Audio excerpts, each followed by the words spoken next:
प्राचीन डोमेन एक ऐसी जगह थी जिसके साथ में पूरी मानव जाति के ऊपर खतरा आ सकता था। इसीलिए रोसात एम्पायर के मास्टर टीचर पवेलियन ने पहले से ही उसके ऊपर पूरा ध्यान दिया था। इसीलिए इस मिशन को वह बहुत ही ज्यादा गंभीरता से ले रहे थे। इसीलिए तो उन्होंने केवल पवेलियन मास्टर आदर्श को नहीं भेजा, उनके साथ में एक 7 स्टार फॉर्मेशन मास्टर को भी यहाँ पे मदद करने के लिए भेजा था। एड दिलीप जानते थे कि उसके सीनियर भी बहुत ही ज्यादा सक्षम व्यक्ति हैं और उनके मन के अंदर जो भी आता है वह वही करते हैं। इसीलिए वह पहले से ही अपने सीनियर नितिन को बता देना चाहते थे कि वह वहां पर जाकर कोई भी लापरवाही ना करे, क्योंकि कुछ भी हो सकता था। जहां पर नितिन हो वहां पर जाने के बाद में वहां पर परेशानी ना हो, ऐसा नहीं हो सकता था। इसीलिए पहले ही आने वाली परेशानी से बचने के लिए उनको संकेत देना उनके लिए एक काम था।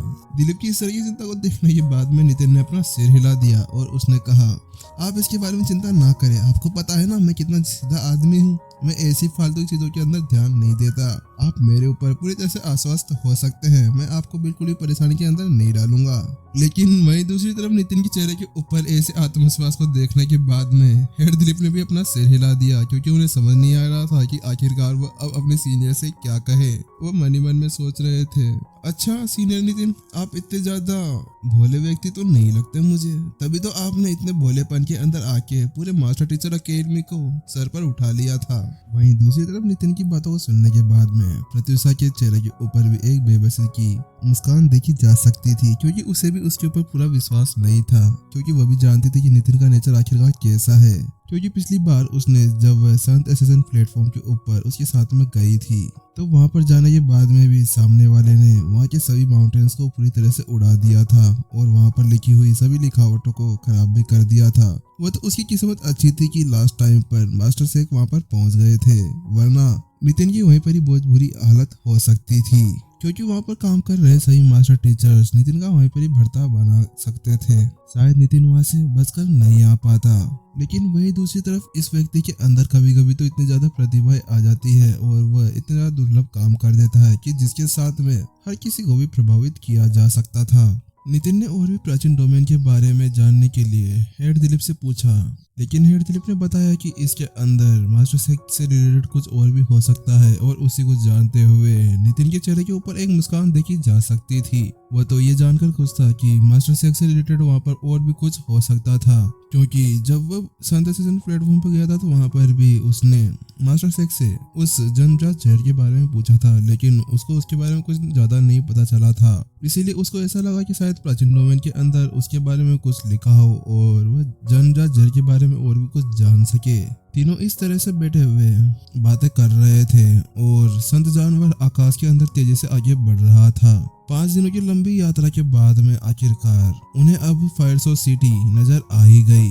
शहर के ऊपर जब वह सूरज की किरणें पड़ती थी तो नीचे का पूरा एरिया लाल रंग के अंदर कवर हो जाता था। हेड दिलीप ने उस सिटी को देखते हुए कहा, क्योंकि फायरसोर्स सिटी इस जगह पर स्थित है इसीलिए यहाँ पर बहुत ही ज्यादा गर्मी होती है, क्योंकि इसके आसपास में बहुत सारे ज्वालामुखी स्थित हैं और इस समय यहाँ पर गर्मी भी है। इसीलिए मेरे हिसाब से कोई नॉर्मल लड़ाकू तो यहाँ पर आ ही नहीं सकता। हाँ, वास्तव में यहाँ पर बहुत ज्यादा गर्मी है। नितिन ने आसपास के एरिया को देखते हुए अपना सिर हिला दिया, क्योंकि कुछ समय पहले जब नितिन जिंग सिटी के अंदर गया था तो वहाँ पर इतनी ज्यादा सर्दी थी कि किसी को भी वहाँ की सर्दी के साथ में मारा जा सकता था। भले ही सेंट एसेसन प्लेटफॉर्म में ऐसे ज्यादा दूर ना हो, लेकिन फिर भी वहाँ पर यहाँ की गर्मी महसूस की जा सकती थी। सेंट एसेसन प्लेटफॉर्म वही है जहाँ पर वह पिछली बार प्रत्युषा के साथ में गया था और वहाँ पर जाने के बाद में उसने वहाँ के सभी लिखावटों को पूरी तरह से तबाह कर दिया था और वहाँ पर उसे मास्टर शेख की कुछ लिखावट भी मिली थी जिसे मास्टर शेख ने पीछे छोड़ दिया था और वह वहाँ पर मास्टर शेख से भी मिला था। लेकिन जब वो वहाँ पर गया था तो वहाँ पर कुछ किस्मती से माहौल इतना ज्यादा गर्म नहीं था, लेकिन उसकी दूसरी तरफ यहाँ पर देखो तो इतनी ज्यादा गर्मी पड़ रही है कि यहाँ पर किसी का भी कबाब बन सकता है। हेड दिलीप की बातें सुनने के बाद में नितिन ने भी अपना सिर हिला दिया, क्योंकि वह भी आसपास के पूरे एरिया के बारे में जानता था, क्योंकि वह पहले ही मास्टर टीचर अकेडमी के अंदर से यहाँ का नक्शा अपने स्वर्ग की लाइब्रेरी के अंदर लेकर आया था। इतनी ज्यादा गर्मी के बाद में ही इस सिटी को फायरसोर्स सिटी का नाम दिया गया था। अब प्रत्युषा खुद को नहीं रोक पाई और उसने पूछ ही लिया, आखिरकार इतनी ज्यादा गर्मी होने के बाद में भी यहाँ पर इतने सारे लोग क्या कर रहे हैं। प्रत्युषा के उस सवाल को सुनने के बाद में हेड दिलीप जवाब देने ही वाले थे, अचानक से नितिन बोल पड़ा और उसने कहा, यहाँ पर कारण कुछ ऐसा है, यहाँ पर बहुत सी जड़ी बूटियाँ उगाई जाती है, जिसमें से एक जड़ी बूटी का नाम विदर लीफ ग्रास भी है और ये ऐसी एक गर्म जगह के अंदर उगती है, इसीलिए इसकी खेती करने के लिए यहाँ पर ये सभी लोग रहते हैं। और मैं तुम्हें बता देता हूँ कि इस एक विदर लीफ ग्रास के एक गठल का पूरा एक हाई लेवल स्पिरिट स्टोन है। जब इसका विकास होता है तो इसके साथ में ये ऐसा लगता है कि ये मुरझाया हुआ हो और इसकी सबसे ज्यादा खास बात यह है कि ये बिना पानी के भी बड़ा हो जाता है। क्या वास्तव में इसकी इतनी ज्यादा रेट है?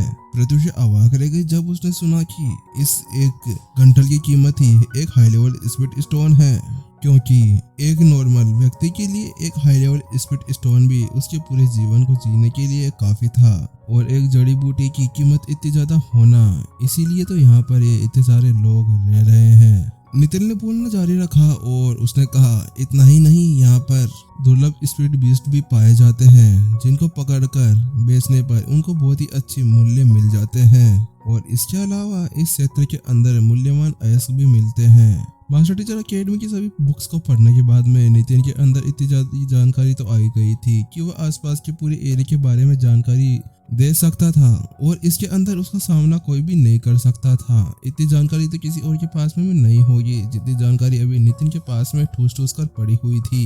नितिन के उन सभी शब्दों को सुनने के बाद में हेड दिलीप ने अपना सिर हिला दिया और वह अब नितिन की बातों से बहुत ही ज्यादा प्रश्न लग रहे थे।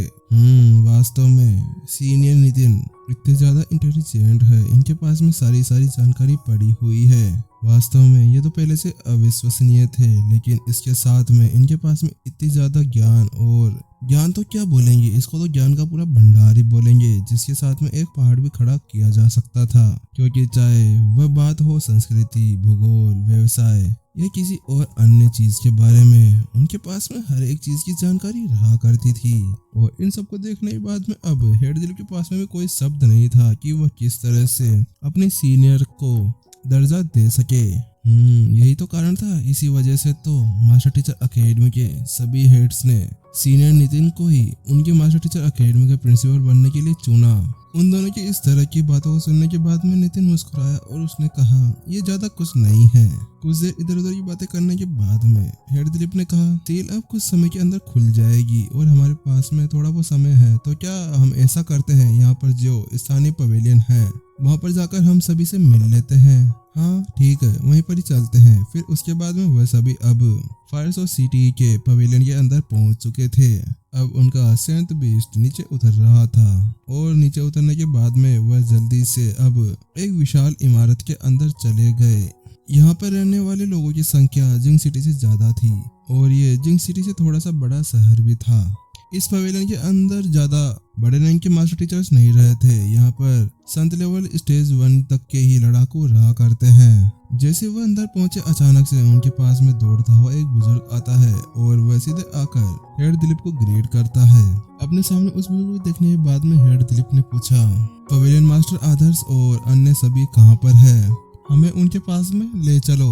हेड दिलीप की मुझसे बात सुनने के बाद में सामने खड़े हुए बुजुर्ग ने सीधे सीधे जवाब दिया, वह सभी अभी यहाँ से निकल चुके हैं, वह सभी अभी फायर माउंटेन की तरफ चले गए हैं और उन्होंने मुझे आदेश दिया था कि यहाँ पर जो भी आते हैं मैं उन्हें ये बता दूं कि वह सभी वहाँ पर जा चुके हैं, इसीलिए उन्होंने मुझे यहाँ पर रखा था। क्या वास्तव में वह सभी अभी फायर माउंटेन की तरफ चले गए हैं? लेकिन अभी तक तो उस डोमेन को खुलने में थोड़ा बहुत टाइम है, तो वो वहाँ पर इतनी जल्दी क्यों चले गए?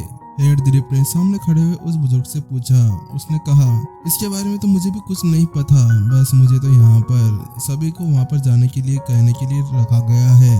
अधेड़ उम्र के उस व्यक्ति ने जवाब दिया। अच्छा तो मैं समझ गया। हेड दिलीप और दोनों ने अपने अपने सिर हिला दिए। हेड दिलीप भी सोच रहे थे कि आखिरकार वह सभी इतनी जल्दी वहाँ पर क्यों चले गए। मुझे तो ऐसा लगता है कि वहाँ पर कुछ प्रॉब्लम हो गई होगी। हेड दिलीप जल्दी से नितिन और प्रत्युषा की तरफ मुड़ते हैं और उनसे कहते हैं, चलिए हमें भी वहाँ पर चलना चाहिए, क्या पता उनको हमारी मदद की कोई जरूरत हो।